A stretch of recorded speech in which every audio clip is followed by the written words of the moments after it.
નમસ્કાર ખેડૂત મિત્રો, આપ સર્વને મારા બાપા સીતારામ કિસાન સંઘ ચેનલની અંદર હું એજે શિયાળ આપ સર્વ ખેડૂત મિત્રોનું હાર્દિક સ્વાગત કરું છું. ખેડૂત મિત્રો, દર વખતે કંઈક ને કંઈક નવી વાતો લઈને એ રૂબરૂ આપણે ખેડૂતોના ખેતરે મળતા હોઈએ છીએ. તેમજ કિસાન સંઘ એટલે કે ખેડૂતો સાથેની અને ખેડૂતો માટેની આ ચેનલના માધ્યમથી અમે દર વખતે એ ખેડૂતોને ઉપયોગી બને એવી માહિતી એ મૂકતા હોઈએ છીએ. તો એવી જ રીતે આજે આપણે એક ખેડૂત મિત્રો કપાસ પાકની અંદર એ અલગ અલગ સુસ્યા પ્રકારની જીવાતોના એ એટેકો ચાલુ થઈ ગયા છે. એટલે કે ઘણા બધા એ ખેડૂતોના પ્રશ્નો છે કે સુસ્યા પ્રકારની જીવાતોના નિયંત્રણ માટે એ કયા કયા પગલાં લઈ શકાય, એના માટે થઈને ખાસ કરી અને આજે આપણે વાત કરવાના છીએ. તો આ વિડીયોના અંત સુધી આપ સર્વે ખેડૂત મિત્રો એ મારી સાથે બન્યા રહેજો. તો ખેડૂત મિત્રો, સૌથી પહેલા આપણે એ સમજી લઈએ કે સુસ્યા પ્રકારની જે જીવાતો છે એ જીવાતો આપણા કપાસની અંદર એ જે નુકસાન કરે છે, એટેક કરે છે અને આપણા કપાસના પાનને એ ચૂસી અને એ પાનને છોડને એકદમ ખોખલો કરી દે છે. એટલે કે પછી એ છોડ સુકાઈ જાય છે અને એવા બધા ઘણા બધા પ્રશ્નો આવતા હોઈએ છે. તો ખેડૂત મિત્રો, આના નિયંત્રણ માટે શું કરવું એની આપણે વાત કરવાના છીએ. તો તેના પહેલા આપણે એટલું સમજી લઈએ કે એ સુસ્યા પ્રકારની જીવાતો છે એના અલગ અલગ પ્રકારની જીવાતોના એ અલગ અલગ લક્ષણો હોય છે. તો એ સૌથી પહેલા આપણે એના લક્ષણોને સમજી લઈએ કે કઈ પ્રકારની જીવાતથી એ કેવા કેવા લક્ષણો કેવી રીતે નુકસાન કરતું હોય છે તેની આપણે સૌથી પહેલા વાત કરી લઈએ.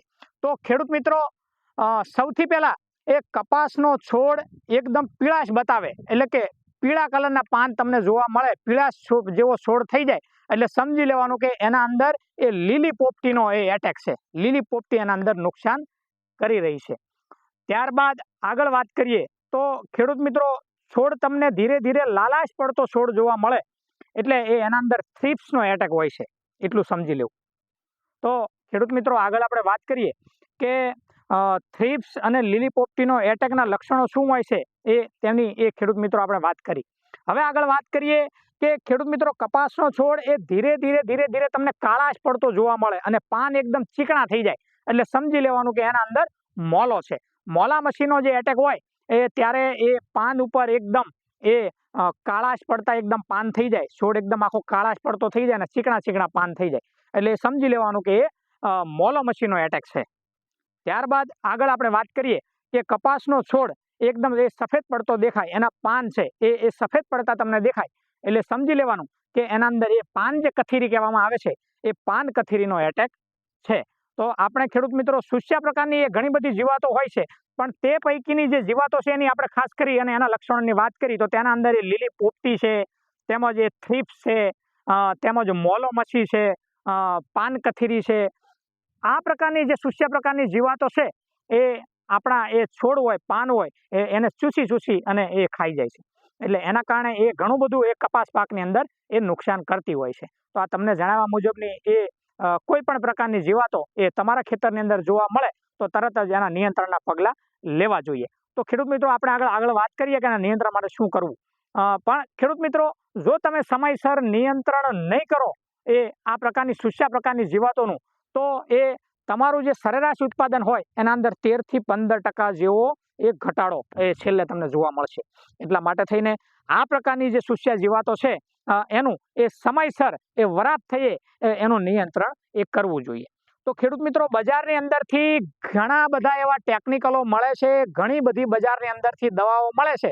આપણે કોઈ પણ પ્રકારની કંપનીની એડવર્ટાઇઝ તેમજ કંપનીનો આપણે પ્રચાર કરતા નથી, પણ ખેડૂત મિત્રોને એ ટેકનિકલના હું તમને નામ જણાવીશ એના નિયંત્રણ માટે થઈને એ ટેકનિકલથી એ તમે બજારમાંથી એ કોઈ પણ કંપનીની તમે દવા લાવી અને એનો છંટકાવ તમે એ કરી શકો છો. તો સૌથી પહેલા એના નિયંત્રણ માટે આગળ આપણે ખેડૂત મિત્રો વાત કરીએ કે તમને સફેદ માખી જોવા મળે કપાસની અંદર તો બજારની અંદરથી તમને ટેકનિકલ મળશે ફિપ્રોનિલ 50%. તો એ ફિપ્રોનિલ 50% છે એ બજારમાંથી લાવી કોઈ પણ નામેથી તમને મળશે. તો એ 50% ફિપ્રોનિલ લાવી અને એક પંપની અંદર 1 એકરે એ 80 થી 100 ગ્રામ નાખી અને એ તમે એનો નિયંત્રણ કરી શકો છો. 1 એકરે 80 થી 100 ગ્રામ વાપરવાની છે ફિપ્રોનિલ. ત્યારબાદ આગળ આપણે ખેડૂત મિત્રો વાત કરીએ કે એ સિવાય એ તમે પાયરીપ્રોક્સિફેન 10% છે એનો પણ એ નિયંત્રણ માટે તમે સફેદ માખીના નિયંત્રણ માટે એ તમે ઉપયોગમાં લઈ શકો છો. તો ખેડૂત મિત્રો, સફેદ માખીની સાથે સાથે તમને એ લીલા તડતડિયા જોવા મળે. લીલા જે તડતડિયા છે એ તમને જોવા મળે, એને લીલી પોપટી પણ કહેવામાં આવે છે. એ તમને આગળ વાત કરી એમ છોડના એ પાન છે પીળાશ પડતા તમને જોવા મળે એટલે એ આ પોપટીનો એટેક હોય. તો આ જે લીલા તડતડિયા છે એનો જો એટેક તમને ખેડૂત મિત્રો એ કપાસ પાકની અંદર જોવા મળે તો એના નિયંત્રણ માટે બજારમાંથી તમને ટેકનિકલ મળશે એ થાયોમેથોક્ઝામ. તો થાયોમેથોક્ઝામ છે 25%, એ તમને બજારમાંથી ટેકનિકલ મળશે. તો એ તમે 1 એકરની અંદર એ પ્રતિ એકરની અંદર 100 ગ્રામ એ વાપરી અને તમે નિયંત્રણના પગલા લઈ શકો છો. જો ખેડૂત મિત્રો તમારે એ ન કરવું હોય અને થાયોમેથોક્ઝામ તમારે જો ન વાપરવો હોય તો તમને એ બીજું એક ટેકનિકલ બજારમાંથી મળશે મોનોકોટોફોસ 36% SL. તો એ 300 થી 400 ગ્રામ પ્રતિ એકરની અંદર નાખી વાપરી અને 300 થી 400 ml પ્રતિ એકરની અંદર વાપરી અને તમે એનું નિયંત્રણ કરી શકો છો. જો આ પણ તમારે ન કરવું હોય તો ઇમિડાક્લોપ્રિડ 17.8% SL એ બજારમાંથી તમને ટેકનિકલ મળશે, જે આપણે બધા ટાટામીડાના નામથી બધા ઓળખીએ છીએ. તો એ ટાટામીડા એટલે કે ઇમિડાક્લોપ્રિડ લાવી અને એનું પણ તમે વાપરી અને નિયંત્રણ કરી શકો છો. હવે આ સિવાય ખેડૂત મિત્રો, જો તમને થ્રિપ્સ જોવા મળે એટલે કે એ છોડ તમને એ લાલાશ પડતો જોવા મળે એટલે થ્રિપ્સનો એટેક હોય. જો તમને થ્રિપ્સ જોવા મળે તો થ્રિપ્સના નિયંત્રણ માટે થઈને તમે બજારમાંથી ટેકનિકલ મળશે ઇમામેક્ટિન બેન્ઝોઇટ 5%. તો ઇમામેક્ટિન બેન્ઝોઇટ 5% છે પાવડર સ્વરૂપમાં મળશે તમને.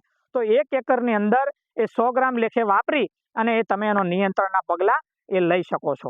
જો ખેડૂત મિત્રો તમારે એ ન કરવું હોય તો બજારમાંથી તમને એક બીજું ટેકનિકલ મળશે ફિપ્રોનિલ 5% SL. તો ફિપ્રોનિલ છે એ તમને લિક્વિડ સ્વરૂપમાં મળશે. તો ફિપ્રોનિલ 5% SL એ ટેકનિકલ લાવી અને તમે એ પ્રતિ એકરની અંદર 1 એકરની અંદર એ 250 ગ્રામ એ નાખી અને તમે એનું નિયંત્રણ કરી શકો છો. તો ખેડૂત મિત્રો, આ વાતથી આપણે એ લીલા તડતડિયા છે, પછી સફેદ માખી છે, થ્રિપ્સ છે એના એટેકની. આ સિવાય ખેડૂત મિત્રો, જો તમને આ તમામ પ્રકારની એ સૂચ્યા પ્રકારની જીવાતોનો એટેક જોવા મળે અને એ વધારે પડતો જો એટેક જોવા મળે તો એના માટે થઈને એક ટેકનિકલ છે ફિપ્રોનિલ 40% પ્લસ ઇમિડાક્લોપ્રિડ 40%. આ એક મિશ્ર ટેકનિકલ તમને બજારમાંથી મળશે, ઇમિડા 40% અને ફિપ્રોનિલ 40%. એ બજારમાંથી તમે લાવી અને એના નિયંત્રણ માટેના એ તમે પગલાં લઈ શકો છો. તો ખેડૂત મિત્રો, આ રીતે એ તમને જણાવ્યા મુજબ તમને અગાઉ જણાવ્યા મુજબના જે લક્ષણો તમને જોવા મળે તો અલગ અલગ એ કયા પ્રકારની સૂચ્યા જીવાતોનો એટેક છે, એનો ઉપદ્રવ છે, તો એનો એ સૌથી પહેલા એની ઓળખ કરી, એનો પરિચય કરી અને પછી એના નિયંત્રણના પગલાં તાત્કાલિક એ લેવા જોઈએ. જો ખેડૂત મિત્રો સમયસર પગલાં તમે એ આ સૂચ્યા પ્રકારની જીવાતોના નહીં લો તો એ એમ કહેવાય કે તમારા એ કુલ ઉત્પાદનની અંદર 13 થી 15% જેવો એ ઘટાડો એ જોવા મળે છે. જેથી કરી અને સમયસર આવા સૂચ્યા પ્રકારની જીવાતોનો એ નિયંત્રણ કરવું જોઈએ. તો ખેડૂત મિત્રો, જો તમને અમારો આ વિડીયો પસંદ આવ્યો હોય તો અન્ય ખેડૂત મિત્રોને એ શેર કરજો, લાઈક કરવાનું ભૂલતા નહીં. જેથી કરી અને જો શેર કરશો તો અન્ય ખેડૂત મિત્રોને પણ એ ઉપયોગી માહિતી મળી રહેશે અને અમારી કિસાન સંઘ યુટ્યુબ ચેનલ સાથે કાયમથી અમારી સાથે જોડાયેલા રહેજો. આભાર.